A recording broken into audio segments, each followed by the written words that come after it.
Muy buenas chicos, bienvenidos a F-Total. Podemos afirmar ya sin ningún tipo de exageración que el estreno de la alianza entre Aston Martin y Honda está siendo uno de los mayores desastres que se recuerdan en la historia de la Fórmula 1. Solo han podido completar una carrera en 3 grandes premios, dejando por el camino una imagen profundamente preocupante. Problemas de fiabilidad constantes, algunos que han puesto en peligro incluso la integridad física de los pilotos, lo nunca visto, y un rendimiento ridículo.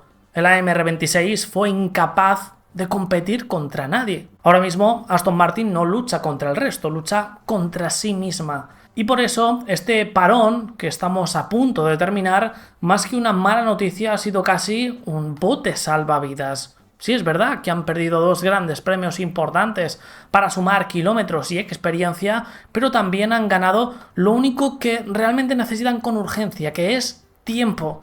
Tiempo para entender una unidad de potencia que ha nacido llena de carencias. Tiempo para intentar frenar la sangría. Tiempo para dar un empujón a su chasis y aerodinámica que tampoco está a la altura.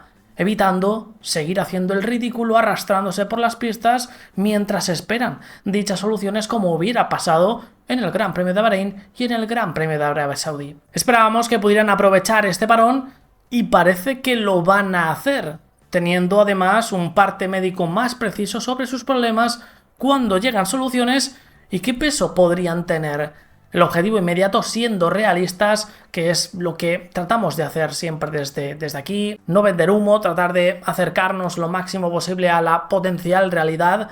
Ya ni siquiera pasa por soñar con dar un salto competitivo en Miami. El primer paso es mucho más básico: controlar la fiabilidad, estabilizar el rendimiento y conseguir al menos dejar de hundirse, porque creo que no somos conscientes del grado de carencias con las que partió el AMR26 y los sacrificios que tuvieron que hacer para solamente poder terminar la carrera del Gran Premio de Japón. Según informa Motorsport Italia, uno de los datos más impactantes es el del sobrepeso. El chasis de aerodinámica, como ya se especulaba, tendría alrededor de 10 kilos extras, pero es que la mecánica de Honda aportaría 30 kilos de sobrepeso, lo cual es una auténtica locura.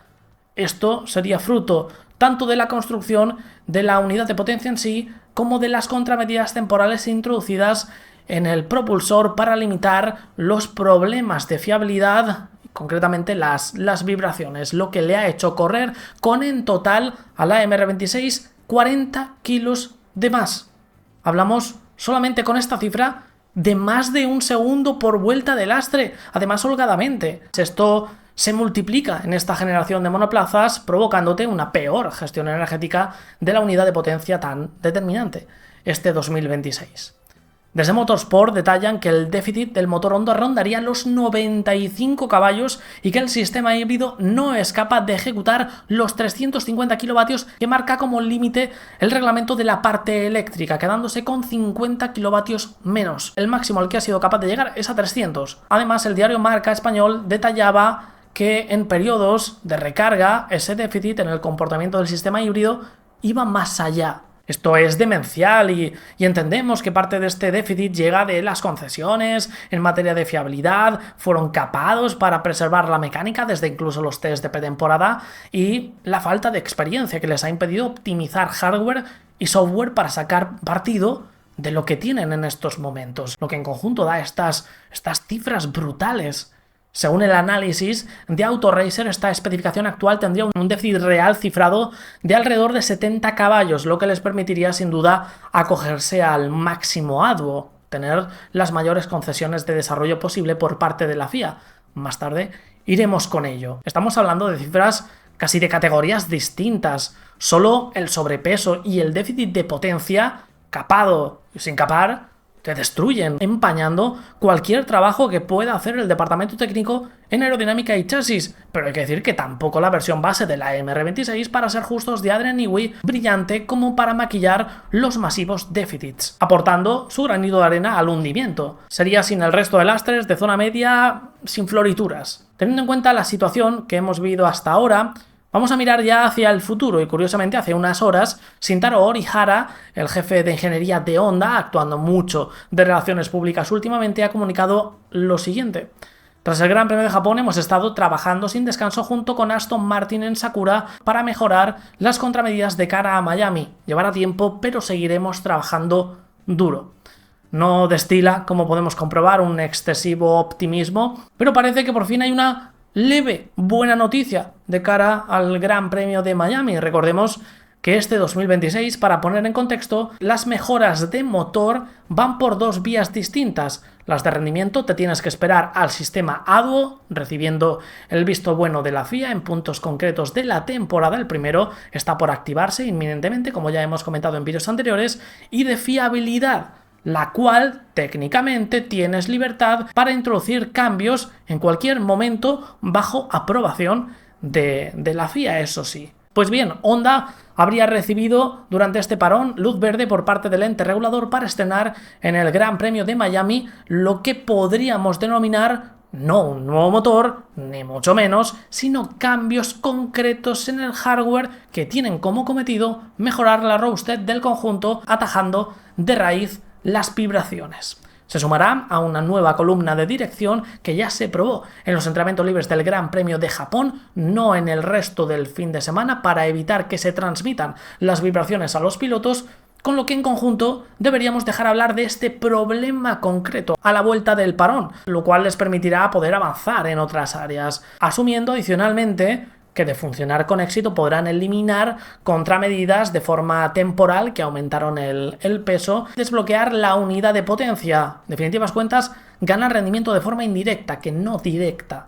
La propia Honda, Koji Watanabe, dijo en el Gran Premio de Japón que el motor de combustión interna ya estaba cerca de su máximo y que no había mucho más, aunque no creo que sea del todo cierto, los datos así lo exponen, y desde el diario Marca afirman que habrían estado rodando alrededor de unas 1000 revoluciones por minuto por debajo del resto de sus rivales para preservar la mecánica, y si esta mejora de fiabilidad da resultado, no solo podrán rodar de forma segura, sin miedo a un fallo inminente, aunque probablemente no sea perfecta, sino que además, según el medio español, podrán desbloquear alrededor de unos 40 o 50 caballos respecto a cómo tuvieron que rodar en Japón. No respecto a 70 caballos, no respecto a 95, llegando al límite de rendimiento, ahora sí, de esta especificación con consistencia desde ahí. Que puedan exprimirla haya lo que haya. Aún así, no va a ser suficiente. Aunque suene mucho, el déficit era tal, competían tan sumamente capados,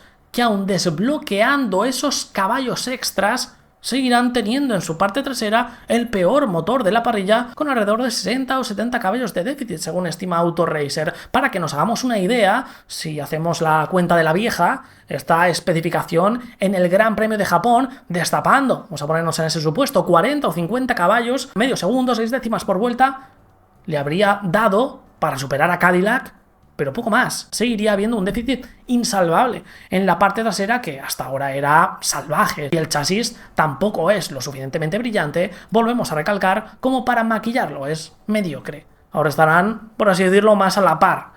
Pero es un paso importante, rodar sin miedos, desbloqueados, en centrarse en optimizar, eliminando contramedidas como el sobrepeso. En conjunto pueden hacerles dar un salto palpable de rendimiento que no les va a sacar de la parte baja de la parrilla, hay que ser realistas, pero sí acercándose a la Q2 y sobre todo pudiendo competir, sintiéndose uno más de la parrilla, no en su propia liga.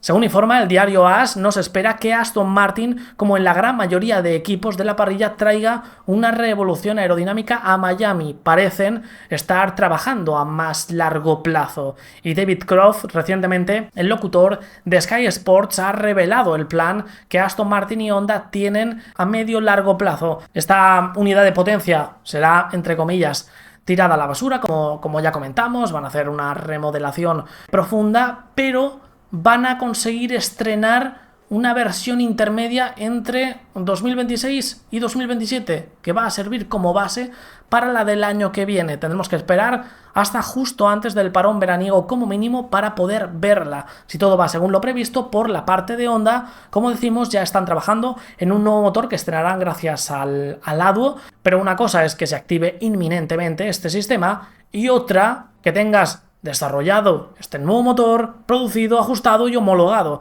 lo cual necesita de mucho tiempo, que se prolongará en el caso de los japoneses, que probablemente sean los últimos en estrenar su nueva especificación, ya que, como parece confirmarse, el motor va a ser rehecho en gran medida. La fecha de estreno sería el Gran Premio de Bélgica, es decir, a mediados finales del mes de julio, justo antes del parón veraniego. Honda ahí estrenaría un nuevo motor que sería una especie de versión beta. Así lo detalla el locutor británico del motor 2027. Es la base, por así decirlo, sobre la que se cimentará el futuro de los nipones y con la que esperan tener más éxito que con esta, obviamente, dándoles un impulso de rendimiento.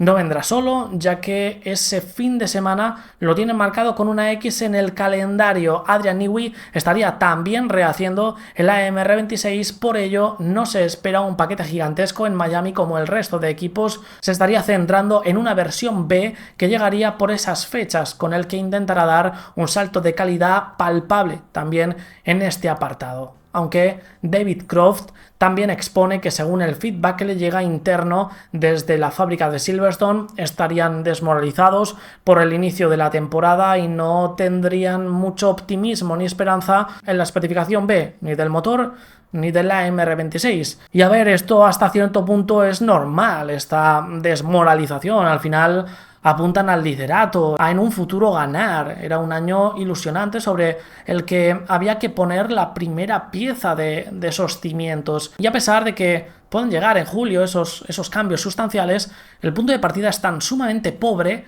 que condiciona los avances. Todo en Fórmula 1 es un acumulado. En la segunda mitad del año, lo que esperamos, lo que parece que esperan ellos también ahora, es estar compitiendo por los puntos. Esa es la expectativa, dar un salto a partir de ahí con el que competir por los puntos e ir construyendo desde esa posición. Un salto radical respecto a lo que hemos visto en los 3 primeros grandes premios y lo que veremos a la vuelta del parón, pero lejos aún de su objetivo final. Lo más importante, tanto desde Miami como sobre todo con estas nuevas especificaciones, es encontrar el camino, esa base sobre la que construir, más que el rendimiento que puedan ganar inmediato. No importará tanto pasar del 16º al 10º o del 16º al 8º. 2026 se convirtió desde los test de pretemporada, tristemente, en un año de transición. Así que ese sería el plan desde Miami: modificaciones de fiabilidad, no muchas en chasis aerodinámica, poder acercarse a la marabunta de pilotos, a ese límite entre la Q1 y la Q2, aún en la zona baja, algo que se extenderá hasta finales del mes de julio, donde con estas especificaciones B, tanto de motor como de chasis aerodinámica, aspirarán a un salto contundente hacia adelante para luchar por los puntos y sentar las bases del éxito futuro, que aún no existen. Para ello, la llegada de Jonathan Wildy, también para cambiar la cara interna de la estructura, es muy necesaria y nos dicta este esfuerzo por uno de los fichajes más sonados de este año, el cambio de foco hacia 2027, hacia el futuro. Habrían conseguido acortar su periodo de gardening y probablemente a final de año lo veamos tomando las riendas del área deportiva de Silverstone del equipo, para dejar a Adrian Newey centrado en la técnica, ordenando un proyecto que ha funcionado un poco como pollo sin cabeza en estos últimos tiempos, para encauzar, una vez solucionados los problemas de juventud, tanto en la asociación con Honda como en su propia estructura y herramientas estrenadas, todo el potencial del que disponen. Pero como podemos comprobar, habrá que armarse de paciencia. Estaremos muy atentos a ver si se confirma oficialmente el estreno de esa, por así decirlo, nueva especificación de cara al Gran Premio de Miami, esos cambios precisos en el hardware para tratar de empezar a andar al menos. Dejadme en los comentarios qué opináis, suscribíos, dejad vuestro like y nos vemos en el próximo vídeo, chicos. Hasta luego.